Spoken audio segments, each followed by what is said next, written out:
Hello student, स्वागत है आप सभी का आपके अपने चैनल में। जैसा कि हम लोग को कमेंट्स आ रहे थे कि आपको पूरा एंशिएंट हिस्ट्री पढ़ना है, तो हम लगातार आपके लिए बैक टू बैक क्लासेस लेकर के आ रहे हैं। अभी सुबह हमने क्लास लिया हुआ था एंड शाम में भी आपको ये वीडियो मिल जा रही है। तो हमने अभी पिछली वीडियो में डिस्कस किया हुआ था बीए सेकंड ईयर के प्राचीन इतिहास के पेपर 2 का चैप्टर नंबर 3, जिसमें हमने प्राचीन इतिहास में नारी की क्या दशा रही है उस पूरे बारे में हमने डिस्कस किया हुआ है। तो अगर आपने वो वीडियो नहीं देखी है तो प्लीज चैनल में विजिट करके आप वो वीडियो देख लीजिए। आज हम अभी स्टार्ट कर रहे हैं इस वीडियो में आपका प्राचीन भारत में शिक्षा के उद्देश्य क्या थे, शिक्षा को लेकर के क्या उद्देश्य बना हुआ था, शिक्षा से क्या चीज हासिल होती है या शिक्षा क्या है। बेसिकली हमें पूरा एजुकेशन के बारे में समझना है एंड वो एंशिएंट हिस्ट्री के बेस पर होना चाहिए, उसके बारे में समझना है। तो अगर आपको वीडियो पसंद आए तो लाइक जरूर कर दीजिएगा। अगर आप पहली बार आए ना चैनल पे, एक बार विजिट करके देखो। अगर आपको लगे कि वास्तव में ये आपके लिए वैल्यूएबल है तो सब्सक्राइब करना, अदरवाइज मत करना। अपने दोस्तों के पास भी शेयर करना जिससे कि उनकी भी हेल्प हो सके। ओके, चलो स्टार्ट करते हैं प्राचीन भारत में शिक्षा के उद्देश्य। तो देखो, एजुकेशन जो है ना अपने आप में एक जो प्रोसेस है एजुकेशन का, ये एक ऐसा प्रोसेस है जो एक व्यक्ति को जिंदा रहता है। कहते हैं एक व्यक्ति जब तक सीखता है ना तब तक वो जिंदा रहता है, तब तक वो जीतता है। जिस दिन उसने सीखना बंद कर दिया उसने जीना बंद कर दिया। क्योंकि जब आप सीखोगे नहीं, आप जीतोगे नहीं, तो जिंदगी रुक जाएगी। और जो चीज फ्लैट हो गया ना, रुक गया, that's the end of that thing. तो शिक्षा जो है ये मानव जीवन का एक आवश्यक और अनिवार्य परक तत्व है। एजुकेशन बहुत इंपॉर्टेंट है। इससे क्या होता है कि मनुष्य शुद्ध, ज्ञान संपन्न और जो है समुन्नत होता है। ज्ञान मिलता है, शुद्ध बनता है, व्यक्ति जानता है अपने आप को, अपने विचारों को, अपने समाज को, बहुत सारी चीजें जानता है जिससे उसकी उन्नति होती है। इससे मानव सात्विक मैत्रिक निर्देशों का ज्ञान प्राप्त करके सन्मार्ग पर चलता है। यानी कि एक व्यक्ति को किस तरह से जीवन में होना चाहिए, एक बेहतर इंसान कैसा होता है, ये चीजें हमें पता चलती हैं।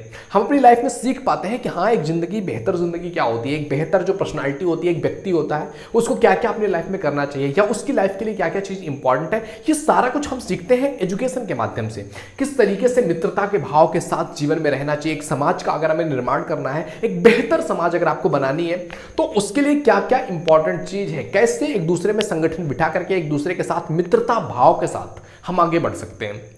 तो अगर हम बेसिकली बात करें शिक्षा के उद्देश्यों के बारे में कि कौन कौन से मुख्य उद्देश्य थे प्राचीन टाइम से ही लेकर के शिक्षा को, तो सबसे पहला अगर हम प्राचीन समय के बारे में बात करें तो शिक्षा का उद्देश्य था धार्मिक प्रवृत्तियों का उत्थान। देखो, एजुकेशन या एनीथिंग जो भी मनुष्य के लाइफ से रिलेटेड था, अगर आप प्राचीन समय की हिस्ट्री उठा करके देखोगे तो वह सब कुछ, everything was dependent on the religion. सब कुछ धर्म से ही कनेक्टेड था। आप व्यापार कर रहे हो, आप काम कर रहे हो, आप लाइफ में कुछ भी कर रहे हो, आप कुछ सीख रहे हो, आप कहीं जा रहे हो, आप ब्रह्मचर्य आश्रम में जा रहे हो, कुछ भी कर रहे हो, you that will be related to religion. वो धर्म से रिलेट करता था। तो धर्म अपने आप में एक बहुत महत्वपूर्ण चीज था जो लाइफ के हर एक फैक्टर में देखने को मिलता था। एक बच्चा जो जाकर के ब्रह्म आश्रम में, हमने अभी आश्रम के बारे में बात किया इससे पहले वीडियो में, ब्रह्म आश्रम में जाता है तो वो सीखता है, जो भी चीजें वो सीखता है उसका वो धर्म के लिए कैसे उपयोग कर सके। तो कहीं ना कहीं वो सारी चीजें किससे कनेक्ट हो जाती हैं, धर्म से कनेक्ट हो जाती हैं। तो धर्म की प्रवृत्तियों को जानना कि हाँ, जो हम चीजें सीख रहे हैं या जो भी अपनी जिंदगी में एक्सप्लोर कर रहे हैं वो कहां तक धर्म है, क्या वो राइट है, क्या वो सही है, क्या वो धर्म है, इस चीज को जानना, इस प्रवृत्ति का उत्थान होता है जब हम एजुकेट होते हैं, जब हम सीखते हैं, जब हम जानते हैं, जब उस चीज के बारे में हम पढ़ते हैं। जब तक हम जानेंगे नहीं, हम जब तक पढ़ेंगे नहीं, तब तक हम कैसे बेहतर कोई काम कर सकते हैं। ओके, तो सबसे पहली चीज आती है आपकी शिक्षा के उद्देश्य में धार्मिक प्रवृत्तियों का विकास।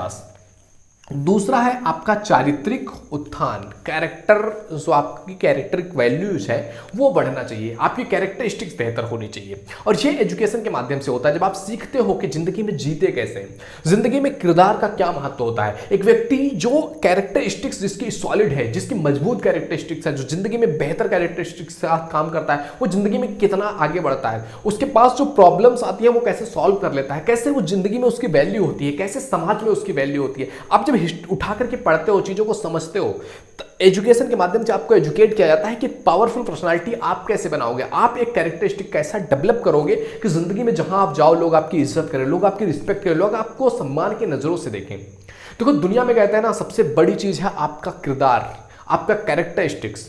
युधिष्ठिर से पूछा गया था कि दुनिया में सबसे पावरफुल चीज क्या है, सबसे बड़ी चीज वो क्या है जो आपके लिए एक शील्ड की तरह काम करती है। उन्होंने कहा किरदार, कैरेक्टरिस्टिक्स। एक व्यक्ति का कैरेक्टरिस्टिक्स अगर मजबूत है ना तो वो कहीं भी चला जाएगा, वो बेहतर कर जाएगा और दुनिया उसके सामने सर झुकाएगी।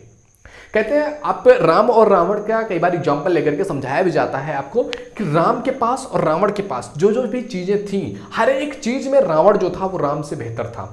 रावण के पास दुनिया की सबसे पावरफुल सेना थी, राक्षसी सेना थी। रावण के पास सबसे पावरफुल भाई थे। रावण के पास सबसे 10 सिर थे, राम के पास केवल 1 सिर था।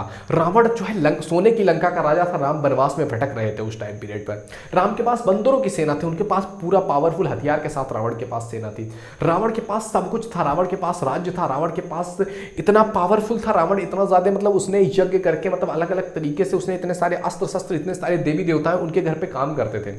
और राम एक तो मतलब एक सिंपल मनुष्य की तरह काम करते थे, मतलब जिसको मतलब एक नॉर्मल मनुष्य कहते हैं ना, एक नॉर्मल मनुष्य की तरह राम काम करते थे। राम एक जिंदगी जी रहे थे और वो पूरी तरह से देवताओं पर कब्जा करके बैठा हुआ था, इंद्र को डरा करके बैठा हुआ था। उसके पास सब कुछ था, अलग अलग तरीके का हथियार, कैलाश पर्वत अपनी बाहों में, अपनी बाजुओं पर उठाए हुए था रावण। मतलब कि अगर आप दुनिया के जितने भी कंपेरिजन है सारा करके देख लोगे तो हर एक कंपेरिजन में आपको रावण जीतता हुआ, रावण विनर मिलेगा।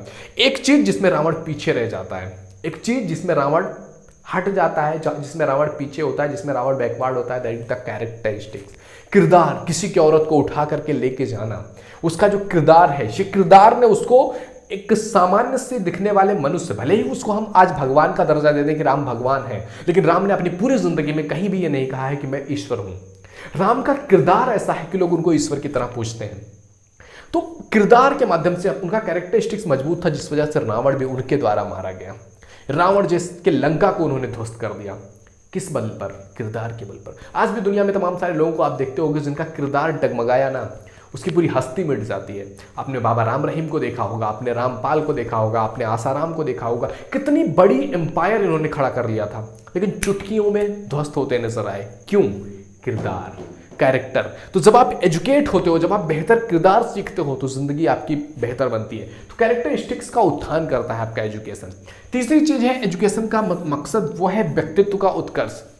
यानी कि जब आप चीजें सीखते हो, अपनी पर्सनालिटी में उसको एब्जॉर्ब करते हो, तो उससे आपकी पर्सनालिटी बनती है कि हाँ ये व्यक्ति जो है, इसके अंदर ये गुण है, ये स्किल्स इसने सीखी हुई है, ये गुण इसने सीखा हुआ है, ये कैरेक्टरिस्टिक्स इसके अंदर है, ये इस तरह का पर्सनालिटी रखने वाला व्यक्ति है, ये हंसमुख है, ये गुस्सैल है, या ये मतलब इस तरीके की पर्सनालिटी है, ये लोगों की इज्जत करता है, लोगों की रिस्पेक्ट करता है। मतलब आपकी एक पर्सपेक्टिव, एक पर्सनालिटी पूरी तैयार होती है एजुकेशन के माध्यम से। जो चीजें आपने सीखी होती है वही चीजें तो दिखेंगी आपकी बाहर से। जो लोग भी देखेंगे वो आपने जो सीखी होगी वो कहीं ना कहीं बाहर निकल करके आ रही होगी। तो व्यक्तित्व के निर्माण के लिए भी बहुत महत्वपूर्ण है एजुकेशन। अगला उद्देश्य है सामाजिक दायित्वों के निर्वहन की प्रेरणा। एजुकेशन आपको सामाजिक दायित्वों के निर्वहन की प्रेरणा देता है, जिसको हम कहीं ना कहीं एक तरीके से, अगर आप समाजशास्त्र पढ़ोगे ना, तो इसको सामाजिकरण कहते हैं।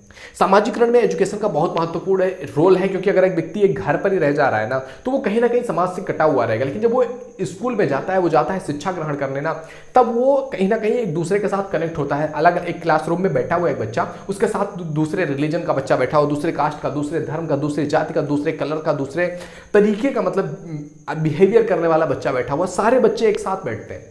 तो कहीं ना कहीं एक समाज का निर्माण कर रहा है। और ये आपको लाइफ में केवल स्टूडेंट्स में नहीं, आप स्टूडेंट्स हैं, आप लाइफ में और आगे बढ़ रहे हैं, अरे हर एक सिचुएशन पर आपकी क्या रिस्पॉन्सिबिलिटी है, आपका क्या दायित्व है, आप समाज को आपको क्या देना चाहिए, समाज से आपकी क्या उम्मीद होनी चाहिए, एक बेहतर समाज बनाने के लिए आपकी क्या वैल्यू है, आपकी क्या इंपॉर्टेंस है, ये एजुकेशन आपको सिखाता है कि आप अपने सामाजिक दायित्व का निर्वहन कैसे करें। आप एक फादर हैं तो कैसे करेंगे, आप एक टीचर हैं तो कैसे करेंगे, आप एक पुलिस में हैं तो आपके सामाजिक दायित्व क्या है, ये आपको एजुकेट किया जाता है एजुकेशन के माध्यम से।